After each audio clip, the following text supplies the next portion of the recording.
कि क्या शराब जैसे धंधों से जो टैक्स आता है वो सर नेताजी के सुरक्षा पर वो पैसा न खर्च हो, उनका हेलीकॉप्टर न खरीदा जाए, उसको बच्चों के सिर्फ और सिर्फ पढ़ाने के लिए खर्च किया जाए, इसका भी कानून में प्रावधान किया जाए।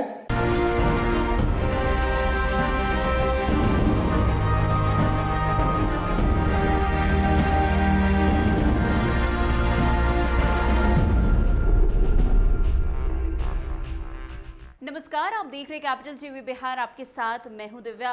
जन स्वराज अभियान के सूत्रधार प्रशांत किशोर 2 अक्टूबर से पहले समाज के अलग अलग वर्गों के साथ बैठकर विभिन्न मुद्दे पर विचार विमर्श कर रहे हैं। इसी कड़ी में जन स्वराज ने पटना स्थित ज्ञान भवन में बिहार के शिक्षाविद के साथ शिक्षा संवाद आयोजित किया।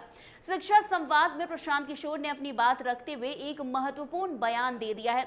उन्होंने कहा कि यदि राज्य में शिक्षा व्यवस्था में बदलाव लाना है तो 5 लाख करोड़ रुपए की अतिरिक्त पूंजी निवेश की जरूरत होगी। ये राशि 50,000 करोड़ रुपए की अतिरिक्त होगी, जो अभी शिक्षा पर बिहार सरकार हर साल खर्च कर रही है। इतना ही नहीं, प्रशांत किशोर ने इस पूंजी को जुटाने के लिए एक महत्वपूर्ण सुझाव भी दिया है। उन्होंने कहा कि शराबबंदी को हटाकर शराब के टैक्स से मिलने वाले राजस्व को अगले 20 सालों तक सिक्योर किया जा सकता है। इस राजस्व का उपयोग बजट में नहीं किया जाएगा, बल्कि इसे पूरे बिहार में एक नई और सशक्त शिक्षा व्यवस्था स्थापित करने के लिए प्रयोग में लाया जाएगा। वैसे क्या कुछ कह रहे हैं आगे प्रशांत किशोर, आप खुद सुनिए इस वीडियो में। अगले 10 वर्ष का जितने इकोनॉमिस्ट से मैं बात कर रहा हूँ, करीब करीब 5 लाख करोड़ रुपए की जरूरत है अगर बिहार में शिक्षा व्यवस्था में आमूलचूल परिवर्तन लाना है। 5 lakh additional investment, capital investment चाहिए। This is over and above जो 50,000 करोड़ रुपया हर साल खर्च हो रहा है।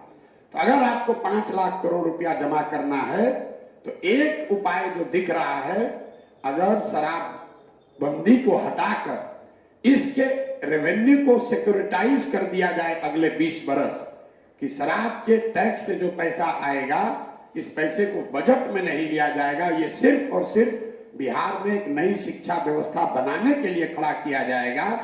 तो दुनिया भर के इकोनॉमिस्ट जो लोग हैं वो बता रहे हैं कि 15 से 20,000 करोड़ रुपया हर साल को अगर आप सिक्योरिटाइज कर दीजिए तो आपको अगले 3, 4, 5 सालों में 5 लाख करोड़ रुपया आप मार्केट से बोरो कर सकते हैं बहुत सस्ते दर पर। जैसे बुलेट ट्रेन चलाने के लिए 1 लाख करोड़ रुपया जापान से लोन लिया गया है 3% ब्याज पर।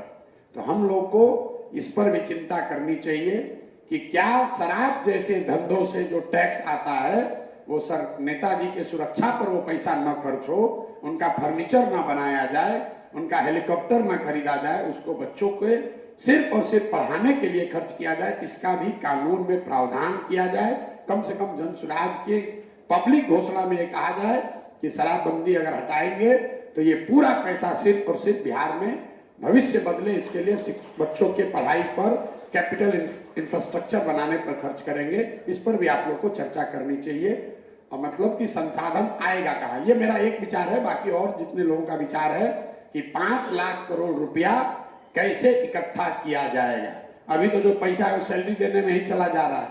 5 लाख करोड़ रुपया चाहिए अगर आप बिहार में बेहतर, देश की सबसे अच्छी शिक्षा व्यवस्था बनाना चाहते हैं। उसके लिए इंफ्रास्ट्रक्चर के लिए, ट्रेनिंग के लिए, प्रोटोकॉल्स के लिए, प्रोसेसेस के लिए वो व्यवस्था लगेगी। And we must get ambitious. कोई भी चीज, अरे भाई बिहार गरीब राज्य है, हम लोग क्या कर सकते हैं, तो स्कूल दे दिए वही बहुत बड़ी बात है। इस माइंडसेट को हटाना जरूरी है। हम लोग के मुख्यमंत्री खड़ा होकर कहता है अरे भाई हम लोग गरीब राज्य है, खिचड़ी खिला रहे हैं, यही कम बात है। हम लोगों ने पहले ही मान लिया कि हमसे गिरा मरा हुआ आदमी कोई नहीं है इस देश में। हम लोग गिरे पड़े मरे नहीं हैं। बिल्कुल इस चीज को किया जा सकता है। मेरा अपना अनुभव है, अपना विश्वास है कि बिहार में सबसे बेहतर शिक्षा व्यवस्था खड़ी की जा सकती है। 10 बरस लगेगा। आपने सुना किस तरीके से प्रशांत किशोर ने इस बात को बल देते हुए कहा कि शराब के टैक्स से आने वाला पैसा नेताओं की सुरक्षा, उनके हेलीकॉप्टर और फर्नीचर पर खर्च ना होकर केवल और केवल बच्चों की शिक्षा के लिए खर्च होना है। वैसे जो भी बात प्रशांत किशोर कह रहे हैं ये तो आने वाला समय ही बताएगा कि जिस तरीके से प्रशांत किशोर ने बड़े बड़े वादे किए हैं वो चुनाव के समय पूरा हो भी पाता है या नहीं। तो फिलहाल इस खबर में आज के लिए बस इतना ही। अन्य खबरों के लिए हमारे साथ ऐसे आगे बने रहें और देखते रहे कैपिटल टीवी बिहार। धन्यवाद।